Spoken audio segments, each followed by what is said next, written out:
Et bonjour les Capricornes, je reviens pour votre tirage intemporel de prochaine semaine. On va voir un petit peu ce que les cartes ont à raconter pour vous.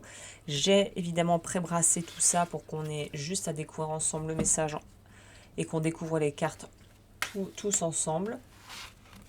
Tirage en croix habituel. Tirage généraux sur la chaîne dispo pour votre signe si je ne m'abuse. Je crois que je vous ai déjà fait. Évidemment, accompagnement privé et complément d'information loudufeu.com. Et on va commencer avec la carte centrale qui nous parle de l'énergie actuelle au niveau sentimental pour vous, juste ici. On a envie que ça dure et on a l'impression d'être challengé en ce moment. C'est peut-être que, alors que vous soyez en couple ou célibataire, évidemment, le tirage marche pour tout le monde, tous celles et ceux qui se retrouvent là-dedans. Alors, soit il y a de la compétition pour décrocher le cœur de quelqu'un, ou peut-être que vous avez plusieurs personnes en vue qui vous paraissent potentiellement soit intéressantes, soit que vous pressentez être un peu intéressé par vous, ça pourrait nous dire ça aussi. Il y a cette notion avec le 5 de bâton de quelque chose de pas forcément conflictuel, mais d'un petit peu décousu. On sent une énergie ici un petit peu décousue, soit qui vient de vous, soit qui pourrait juste le reflet de ce qui se passe à l'extérieur, comme je vous le disais. Je vais prendre une deuxième carte. Pourquoi c'est si confus? Ouais, parce que j'ai l'impression qu'il y a une notion d'être en...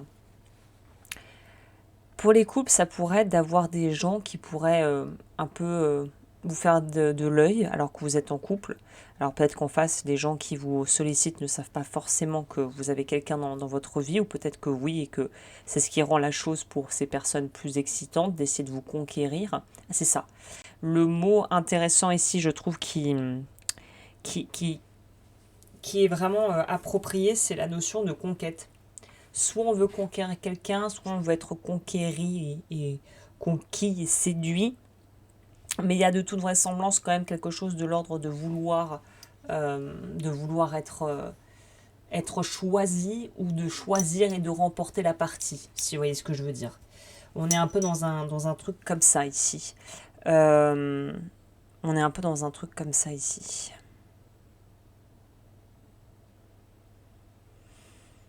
Ok, on va aller voir du coup vos besoins. Ouf. Vos besoins, c'est d'y voir un peu plus clair. Vos besoins, c'est justement de pouvoir passer d'un état à un autre. Qu'est-ce que ça veut dire? Ça pourrait vouloir tout simplement dire de courir après quelqu'un et d'attendre un peu cette espèce d'officialisation. Est-ce que l'union va enfin pouvoir être mise au grand jour? Est-ce qu'on va pouvoir enfin avoir la place que l'on souhaiterait dans la vie de la personne? Il y a un truc un peu comme ça.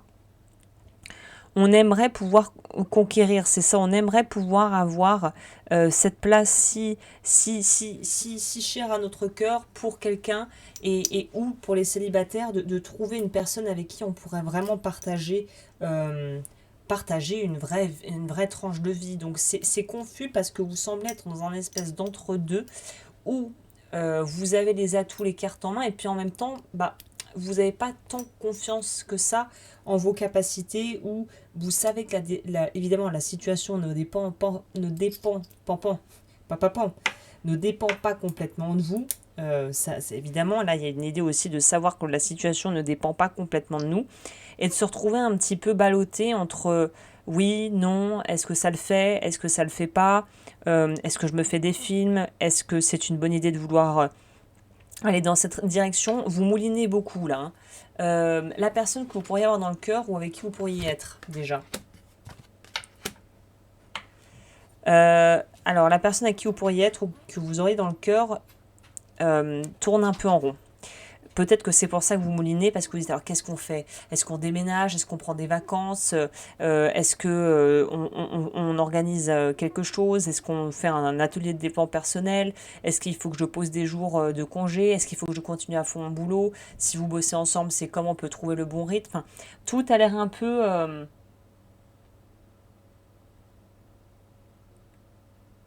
pas confus, mais la personne en face a l'air un petit peu de s'ennuyer et euh, d'émotionnellement vouloir récupérer.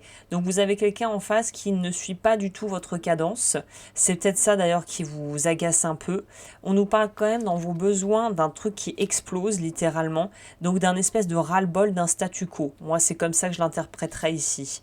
Avec quelqu'un en face qui est un peu, comme on dit en anglais, unresponsive, qui répond pas trop, qui est dans un état soit un peu comateux, soit qui va se réfugier comme dans cette carte, dans sa bibliothèque ou dans son boulot ou dans ses hobbies, pour ne pas avoir à vraiment confronter une situation qui peut-être vous pèse grandement. Donc on est face à quelqu'un qui n'est pas du tout dans la même énergie et au même rythme que vous, en tout cas à l'heure actuelle. On est sur un truc vraiment qui est très différent de vous et de ce que vous avez, de ce que vous émettez comme vibe, hein. Vous entendez, il y a l'orage qui commence par chez moi. On a en blocage. Alors, on a quoi en blocage? Les failles narcissiques. Avec la notion de quelque chose de caché. Je pense que vous avez l'impression que la personne en face, que vous soyez avec ou intéressé par quelqu'un actuellement, vous avez l'impression qu'elle ne joue pas franc jeu. Et ça ébranle un petit peu vos certitudes et quelque part, bah c'est bien que vous ayez ces doutes. Vous savez quoi? Parce que vaut mieux avoir un peu des doutes et puis finalement s'enlever d'un doute en passant à l'action ou en posant des questions ou en observant la personne que de rester un petit peu dans le monde magique et féerique voilà, d'une fantaisie, alors que là, on voit que si vous sentez qu'il y a quelque chose qui tourne pas rond, qui colle pas, essayez pas de faire rentrer un rond dans un carré, littéralement. Il faut accepter de voir les gens pour ce qu'ils sont. Je pense que de là vient votre difficulté, c'est si vous êtes avec quelqu'un depuis X nombre d'années ou de mois et vous voyez qu'il y a un domaine ou un truc, je sais pas, il sait pas faire une lessive sans faire rétrécir les habits ou il est très mauvais communicant et taiseux et vous ne pouvez pas avoir des discussions après par exemple des conflits et on ne peut pas débriefer, est-ce que vous voyez pouvoir rester avec une personne comme ça dans votre vie pendant X années, par exemple? Et il y a un truc où on ne peut pas changer quelqu'un, et si on a pris cette personne comme elle l'était, vouloir aujourd'hui en faire un espèce de travail, un espèce de projet de rénovation comme si vous aviez une maison, ça ne fonctionnera pas. Et c'est ça qu'on essaie de vous faire comprendre. J'ai l'impression, la vie essaie de vous pousser à comprendre que, bah oui, ça ne fonctionnera pas. Si vous essayez d'aller dans un truc qui finalement n'était pas pour vous, vous avez un peu forcé le destin et que là vous vous rendez compte des limites de l'histoire ou que vous aviez peut-être des vues sur quelqu'un et que bah, finalement cette personne n'est pas aussi idéale que vous l'aviez un petit peu envisagé dans votre tête, enfin imaginé, voilà, c'est pas grave, mais au moins on voit les choses pour ce qu'elles sont, c'est ce qu'on vous recommande, hein. De l'extérieur, qu'est-ce qui se passe à l'extérieur? Bah à l'extérieur, les gens autour de vous pensent que vous gérez, que tout est aux petits oignons, que tout fonctionne, que tout roule. Spontanément, ce que j'ai aussi, c'est peut-être que l'extérieur vous met un peu, vous fait vous mettre un peu une pression parce que peut-être que l'extérieur, les amis, euh, se marient, les meilleurs potes ont des enfants, les frères et sœurs ont des enfants grands qui quittent le nid et qui font des études.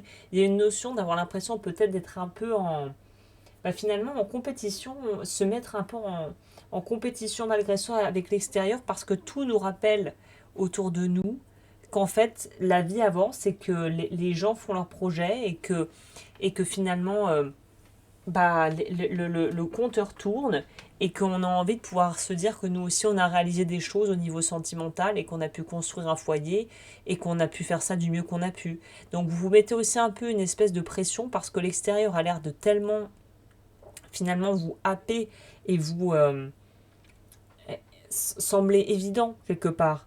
Et ça c'est quelque chose qui semble être pour vous aussi une source de motivation et à la fois de stress. Prochaine étape, on a quoi? Leadership. Accepter la fin de quelque chose et guérir la fin d'une situation, de quelque chose. C'est arriver justement, la prochaine étape, c'est arriver à faire la part des choses, comme je vous le disais, entre l'extérieur et vous, et entre ce que vous avez imaginé d'une personne et ce qu'elle a réellement à proposer. Ça peut être vraiment un exercice un peu périlleux pour vous de se dire, bah oui, en fait, là, entre ce que je vois, ce que j'ai, bah, y a un monde, mais en fait, ça permet de voir les gens pour ce qu'ils sont vraiment. Donc là, il y a vraiment la notion de arriver à mettre de l'eau dans son vin, non pas pour accepter des choses qu'on ne veut pas, mais d'arriver à avoir une vision dans son ensemble d'une situation. Et le conseil, c'est quoi? C'est de s'engager malgré tout. C'est ça qui est étonnant. Alors évidemment, à toute proportion gardée, hein, chaque histoire est unique. Si vous êtes dans un truc qui pue ou c'est toxique, je vous dis absolument pas de rester. Hein. Mais si vous êtes dans un espèce d'entre-deux où vous ne savez pas encore vraiment où ça va, voyez l'autre pour ce qu'il est vraiment, mais engagez-vous à 100% dans le fait de vouloir être avec ou de pas vouloir être avec. Mais il y a une idée d'y aller à fond. Il faut y aller, il faut accepter, il faut s'engager, il faut être entier dans le choix. Ça peut pas être un. Là, vous êtes face à un truc où ça peut pas être du demi. Ça peut pas être du demi-choix, du demi. Non, ça passe ou ça casse, mais soit ça le fait vraiment, soit ça le fait vraiment pas. Mais il n'y a pas vraiment d'entre-deux dans votre tirage. C'est pour ça que c'est assez clivant finalement et duel, et qu'on comprend aussi vos attentes et aussi vos remises en question, parce que ça passe ou ça casse, mais il n'y a pas vraiment de milieu ici. C'est ça le truc. Voilà. Et bon bah écoutez, je crois que je vais m'arrêter là parce que le plus gros du message, bah, il a été délivré. N'hésitez pas à regarder ce que je propose. Pour les consultes privées, j'ai plus grand chose, mais il y a encore quelques places si vous voulez avoir une consultation privée.